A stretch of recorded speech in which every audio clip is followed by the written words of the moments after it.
Good morning my dear students, welcome back. આજે આપણે ગુજરાતીમાં લેસન નંબર 11 પવિત્ર યાત્રાધામ મહુડી વિશે ભણીશું. તો તમે બધા મહુડી તો ગયા જ હશો, અને કદાચ કોઈ મહુડી નહીં ગયું હોય તો તેણે નામ તો સાંભળ્યું જ હશે.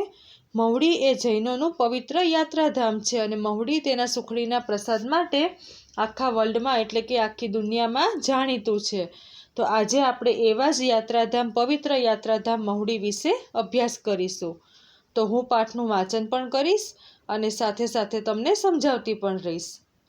લેસન નંબર 11 પવિત્ર યાત્રાધામ મહુડી.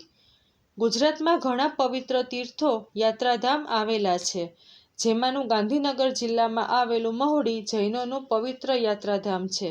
આ તીર્થક્ષેત્ર 2000 વર્ષ જેટલું પ્રાચીન મનાય છે. આ યાત્રાધામ જૈનોના 24 તીર્થક્ષેત્રમાંનું એક છે. અમદાવાદથી 80 કિલોમીટર દૂર મહુડી યાત્રાધામ આવેલું છે. તો તમને બધાને ખબર જ છે કે આપણા ગુજરાતમાં ઘણા બધા પવિત્ર તીર્થો એટલે કે યાત્રાધામ આવેલા છે. ફોર એક્ઝામ્પલ તો સોમનાથ છે, સોમનાથ પછી અંબાજી, બહુચરાજી, ડાકોર, બરાબર, મહુડી, આ બધા અલગ અલગ પવિત્ર તીર્થો એટલે કે યાત્રાધામ આવેલા છે. જેમાંનું ગાંધીનગર જિલ્લામાં આવેલું મહુડી છે એ જૈનોનું પવિત્ર યાત્રાધામ ગણાય છે. એટલે કે મહુડી જે છે, ગાંધીનગર જિલ્લામાં આવેલું મહુડી એ જૈનોનું પવિત્ર યાત્રાધામ ગણાય છે. અને આ જે મહુડી તીર્થક્ષેત્ર છે એ લગભગ એવું કહેવાય છે કે 2000 વર્ષ જેટલું પ્રાચીન એટલે કે 2000 વર્ષ જેટલું જૂનું છે.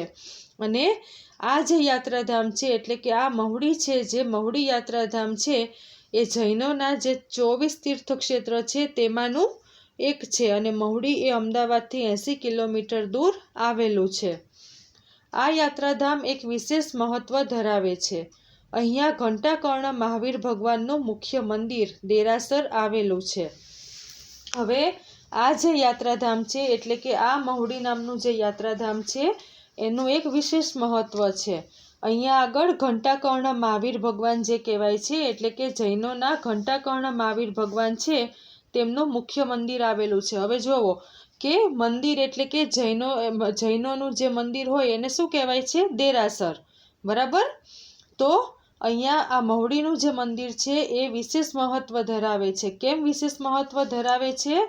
કારણ કે અહીંયા ઘંટાકર્ણ મહાવીર ભગવાન છે તેમનું મુખ્ય મંદિર એટલે કે મુખ્ય દેરાસર અહીંયા આવેલું છે, જેની ટોચે સોનાનો કળશ છે. આખું મંદિર દેરાસર આ આરસ પહાણથી બનેલું છે. અહીંયા ખૂબ જ મોટી સંખ્યામાં ભક્તો આવે છે. હવે આ જે મહુડીનું મંદિર છે એટલે કે આ જે મહુડીનું દેરાસર છે એ ઘંટાકર્ણ મહાવીર ભગવાનનું મુખ્ય દેરાસર છે. અને મંદિરનું જે બાંધકામ છે એની ટોચ એટલે કે છેક સૌથી ઉપરનો ભાગ, તો એની ટોચે સૌથી ઉપર સોનાનો કળશ છે. એટલે કે આ દેરાસર છે તેની સૌથી ઉપર ટોચ પર સોનાનો કળશ છે. અને આખું આ મંદિર એટલે કે આખું આ દેરાસર છે એ આરસ પહાણ એટલે કે વ્હાઇટ કલરના માર્બલ તમે બધાએ જોયા છે. તો આખું આ મંદિર છે એ વ્હાઇટ કલરના માર્બલ એટલે કે આરસ પહાણથી બનેલું છે. અને મહુડીનું જે મંદિર છે ત્યાં ખૂબ જ મોટી સંખ્યામાં ભક્તો આવે છે. એવું નથી કે મહુડીમાં ખાલી જૈન લોકો જ દર્શન કરવા જાય છે. દરેક જાતિના, દરેક ધર્મના લોકો મહુડી દર્શન કરવા માટે જતા હોય છે. ઘંટાકર્ણ મહાવીર એ 52 વીરમાંના એક વીર છે. 52 વીરોમાં 30મા દેવ તરીકે તેમની ગણના કરવામાં આવે છે. આ દેવ ક્ષત્રિય રાજાઓનો આત્મા કહેવાતા હોવાથી તેમની ધનુષ્ય બાણવાળી મૂર્તિ સ્થાપિત કરેલી છે. હવે મહુડીમાં જે ઘંટાકર્ણ મહાવીર ભગવાન છે એ 52 એટલે કે જૈનોના જે 52 વીર છે એમાંના એક વીર છે. 52 વીરમાંના એક વીર કોણ છે? તો કે ઘંટાકર્ણ મહાવીર ભગવાન છે. અને જે જૈનોના 52 વીર છે એમાં 30મા દેવ તરીકે એટલે કે જૈનોના જે 52 વીર છે એમાં 30મા દેવ તરીકે એ ઘંટાકર્ણ મહાવીર ભગવાનની ગણના કરવામાં આવે છે. અને આ જે મહાવીર ભગવાન છે એમને ક્ષત્રિય રાજાઓનો આત્મા કહેવાય છે. તો આ દેવને એટલે કે ઘંટાકર્ણ મહાવીર ભગવાનને ક્ષત્રિય રાજાઓનો આત્મા કહેવાય છે. એટલે તેમની મૂર્તિ કેવી છે? તો કે ધનુષ્ય બાણવાળી મૂર્તિ એમની છે. તમે બધાએ જોઈ હશે, અને કદાચ જો ન જોઈ હોય તો તમારા મમ્મી પપ્પાને કહેવાનું કે અમને એક વખત મહુડી દર્શન કરવા માટે લઈ જાઓ. તો આ જે ઘંટાકર્ણ મહાવીર ભગવાન છે એમને ક્ષત્રિય રાજાઓનો આત્મા કહેવાય છે, અને તેથી જ ત્યાંના મંદિરમાં તેમની ધનુષ્ય બાણવાળી એટલે કે ધનુષ્ય અને બાણ સાથેની તેમની મૂર્તિ ત્યાં આગળ સ્થાપિત કરેલી છે.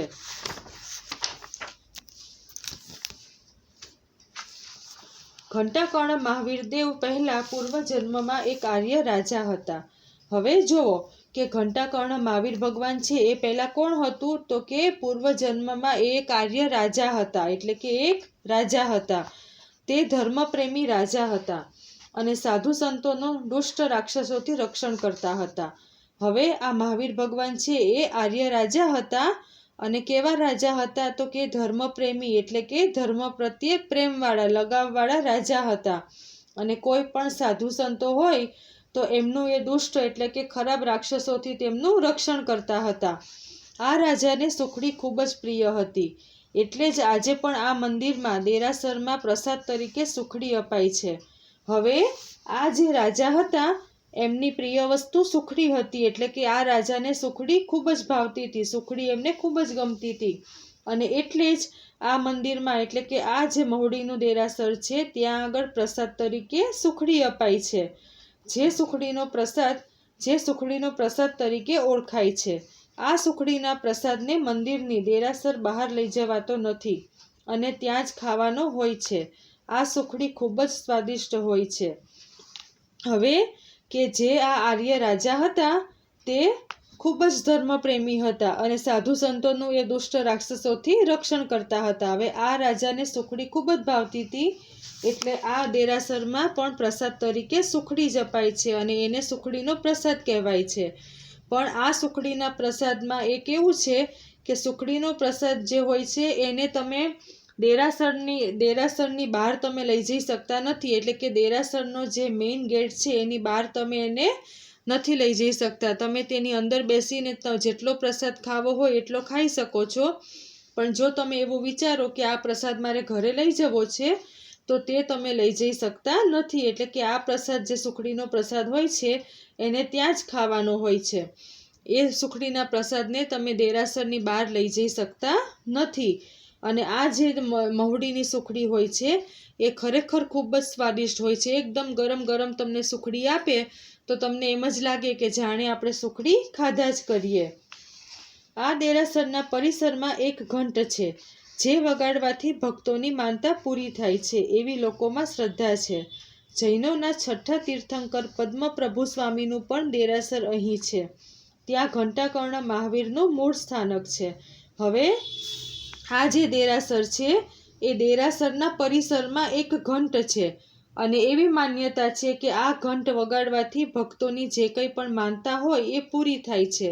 એટલે કે તમારે થોડીક એમાં સીડી ચડી અને ઉપર ઘંટ વગાડવાનો હોય છે અને એ ઘંટ વગાડો અને તમારી જે કંઈ તમારી ઈચ્છા હોય એ તમારે ભગવાન સમક્ષ રજૂ કરવાની.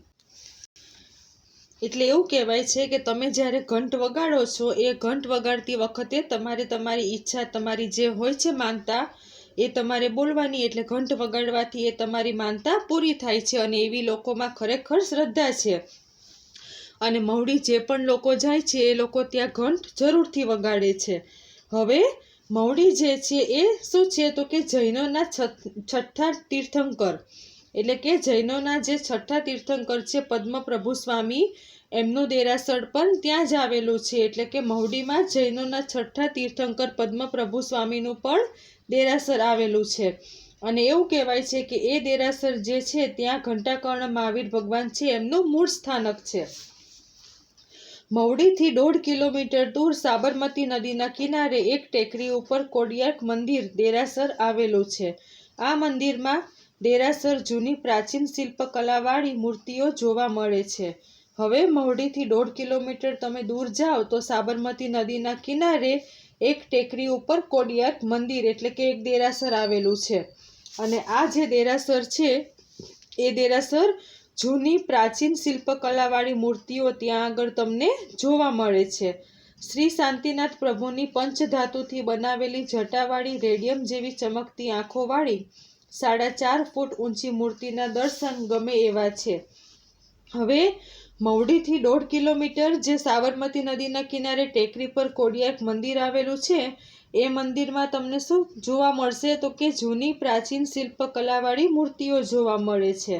અને એ જે મંદિર એટલે કે એ જે દેરાસર છે ત્યાં આગળ શ્રી શાંતિનાથ પ્રભુની પંચધાતુથી એટલે કે 5 ધાતુથી બનાવેલી અને જટાવાળી રેડિયમ જેવી ચમકતી આંખોવાળી એટલે કે રેડિયમ આપણને ખબર છે ને કે દૂરથી કેવું ચમકે, એટલે કે પંચધાતુની 5 ધાતુથી બનાવેલી જટાવાળી અને રેડિયમ જેવી ચમકતી આંખોવાળી 4.5 ફૂટ ઊંચી એટલે કે 4.5 ફૂટ ઊંચી મૂર્તિના દર્શન ત્યાં તમને ગમે એવા છે.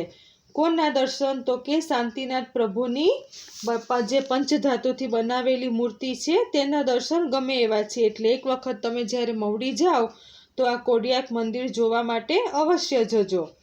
આમ બાળમિત્રો, આ મહુડી એક પવિત્ર યાત્રાધામ તરીકેનું મહત્વનું સ્થાન ધરાવે છે.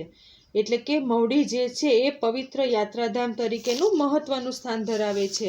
મેં તમને હમણાં જ વાત કરી કે મહુડી છે ત્યાં એવું નથી કે ખાલી જૈનો જ દર્શન કરવા માટે જાય.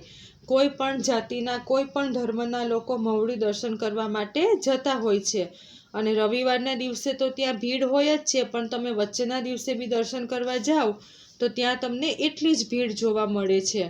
અને કાળી ચૌદસનો જે દિવસ હોય છે ત્યારે મહુડીમાં બહુ જ મોટા પાયે હવન પણ થતો હોય છે. તો જો તમે લોકોએ મહુડી ન જોયું હોય તો એક વખત તમારે તમારા મમ્મી પપ્પાને કહેવાનું કે તમને મહુડી લઈ જશે. મહુડી છે એ ખરેખર ખૂબ જ વિશાળ એકદમ વિશાળ જગ્યામાં ત્યાં આગળ દેરાસર બનેલું છે. અને ત્યાં આગળ આજુબાજુમાં સરસ મજાની ખુલ્લી જગ્યા પણ છે, એટલે ત્યાંનું વાતાવરણ પણ આપણને ગમે એવું છે. તો એક વખત તમે આ મંદિરનો એટલે કે આ દેરાસરનો અવશ્ય લાભ લેજો. Thank you.